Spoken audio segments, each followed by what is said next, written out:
மக்கள் விரோத ஸ்டாலின் அரசை கண்டித்து மே 5ஆம் தேதி சென்னை நோக்கி பேரணி நடத்த உள்ளதாக சிபிஎஸ் ஒழிப்பு இயக்கத்தினர் எச்சரித்துள்ளனர். சிபிஎஸ் ஒழிப்பு இயக்கத்தின் மாவட்ட கருத்தரங்கம் நாகை மாவட்டம் வேதாரண்யத்தில் நடைபெற்றது. இதில் பேசிய நிர்வாகிகள் புதிய பென்ஷன் திட்டத்தை ரத்து செய்யவில்லை எனில் ஒட்டுமொத்த அரசு ஊழியர்களும் சென்னை நோக்கி பேரணி செல்ல உள்ளதாக குறிப்பிட்டனர். மேலும் திறனற்ற திமுக ஆட்சியில் அரசு ஊழியர்கள் இன்னலுக்கு ஆளாவதாகவும் தெரிவிக்கப்பட்டது.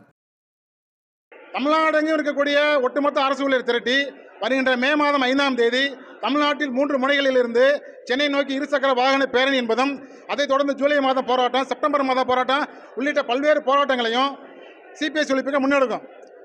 சிபிஎஸ் ரத்து செய்யும் வரை சிபிஎஸ் ஒழிப்பு தொடர்ந்து போராடுங்கிற தெரிவிச்சுக்கிறேன். தமிழ்நாடு சட்டமன்றத்தில் தமிழக நிதி அமைச்சரானவர் 100 ஆண்டுக்கு மேல் உயிர் வாழக்கூடிய அரசு ஊழியரை பற்றி ஒரு செய்தியை சொல்லியிருக்கார். எல்லா அரசு ஊழியர்களும் ராமானுஜரை போல 120 ஆண்டு காலம் வாழ வேண்டும், அதற்கான மனதார வாழ்த்துகிறேன் என்று வஞ்ச புகழ் சேனலில் பேசியதை வன்மையாக கண்டிக்கிறோம். ராமேஸ்வரம் ராமநாத சுவாமி கோவிலுக்கு வரும் பக்தர்களுக்கு கழிப்பிடம் உள்ளிட்ட அடிப்படை வசதிகள் இல்லை என செய்தியாளர்கள் கேட்டதற்கு ஸ்டாலின் மாடல் அரசின் அமைச்சர் சேகர்பாபு தேவையான அடிப்படை வசதிகள் இல்லை என்பதை ஒப்புக்கொண்டார். இது தொடர்பாக நடவடிக்கை எடுக்கப்படும் என தெரிவித்த அவர், அடிப்படை வசதிகள் குறித்து இந்து சமய அறநிலையத்துறை அதிகாரப்பூர்வ ஃபேஸ்புக்கில் புகார் அளிக்குமாறு தெரிவித்தது வேடிக்கையான விடயமாக பார்க்கப்பட்டது. இதுபோன்ற ஃபேஸ்புக் வலைத்தள புகார்கள் பல இருந்தும் ஸ்டாலின் மாடல் ஆட்சியில் கிடப்பில் போடப்பட்டுள்ளதாக பலரும் விமர்சிக்கின்றனர்.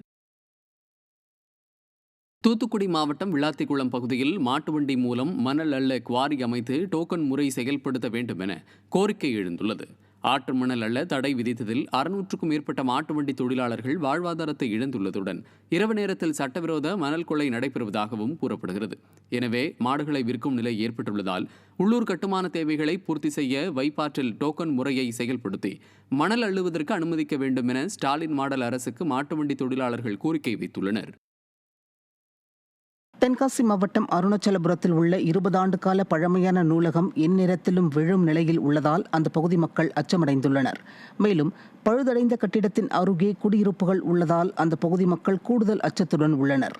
இதனால் ஸ்டாலின் மாடல் அரசின் மாவட்ட நிர்வாகம் ஆபத்தான நூலகத்தை இடித்துவிட்டு புதிய நூலகத்தை விரைந்து அமைத்திட நடவடிக்கை எடுக்க வேண்டுமென அப்பகுதி மக்கள் வலியுறுத்துகின்றனர்.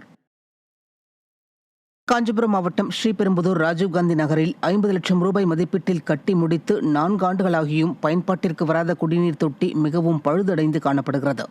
குடிநீர் தட்டுப்பாட்டால் மக்கள் தவித்து வரும் நிலையில் குடிநீர் தொட்டியை சுற்றிய இடம் சமூக விரோதிகளின் கூடாரமாக மாறியுள்ளதாக தெரிகிறது. இதனால் குடிநீர் தொட்டியை பயன்பாட்டிற்கு கொண்டுவர வலியுறுத்திய மக்கள் ஸ்டாலின் மாடல் அரசின் ஸ்ரீபெரும்புதூர் நகராட்சியை கண்டித்து அதிமுக மாவட்ட கழக துணை செயலாளர் போந்தூர் எஸ் செந்தில்ராஜன் தலைமையில் ஆர்ப்பாட்டம் நடைபெறும் என்றும் அறிவித்தனர். கடலூர் மாவட்டம் சேத்தியாத்தோப்பு பாசன வாய்க்காலில் தூர்வாரும் மண் கசடுகள் கரையிலேயே வைக்கப்படுவதால் மீண்டும் வாய்க்காலில் விழும் அபாயம் உள்ளதாக விவசாயிகள் தெரிவிக்கின்றனர். பெயரளவிற்கு தூர்வாருவதால் பாசனத்திற்கு தண்ணீர் கிடைப்பதில் சிக்கல் ஏற்படும் என கூறும் விவசாயிகள் ஸ்டாலின் மாடல் அரசு நிர்வாகம் ஜேசிபி இயந்திரங்களை வாய்க்காலுக்குள் இறக்கி இருபுறமும் சரியாக தூர்வார வேண்டும் என வலியுறுத்தியுள்ளனர். திருப்பூர் மாவட்டம் மடத்துக்குளம் அருகே கடத்தூர் கனியூர் சாலையில் கடத்தூர் நோக்கி வைக்கோல் ஏற்றிச் சென்ற மினி லாரி மின்சார கம்பியில் உரசியதில் தீப்பிடித்து எரிந்தது. ஓட்டுநர் மினி லாரியை ஆற்றுப்பகுதிக்கு திருப்ப முயன்றதில் பிரேக் லாக் ஆனதால் சாலையில் நின்றது. இந்த நிலையில் வைக்கோல் மின்கம்பியில் உரசியதால் தீப்பிடித்து எரிந்த நிலையில் சம்பவ இடத்திற்கு வந்த தீயணைப்பு வீரர்கள் தீயை அணைத்தனர்.